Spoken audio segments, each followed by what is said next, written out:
Leaders in one local community have been working hard on a new initiative to attract and keep more businesses. 10 News reporter Magdala Lusant went to Amherst County to learn about the new incentive program for businesses and its benefits. Granite tops. Tim Wright, owner of Wright Family Construction, is working on the company's biggest project yet. Each unit has 5 bedrooms, 5 bathrooms. They've built 8 new townhomes in Madison Heights. In 2 weeks, this will be finished. And to help make this $1.5 million project move smoothly, Amherst County leaders are showing the Wright family that they want them to stay. And they stepped up and said, here's what we want to do to help you.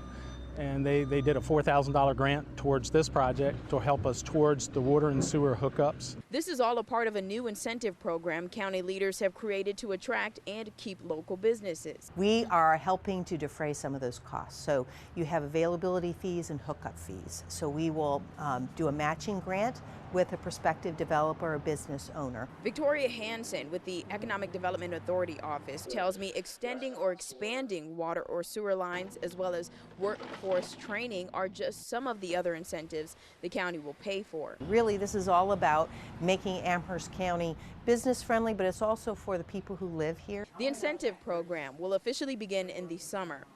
And for Wright's small family business, every dollar counts. So I felt comfortable with them. And because of that, I want to do more here because we already have that relationship. And I think that's a big part of anything, relationship. In Amherst County, Magdala Lusant, 10 News, working for you.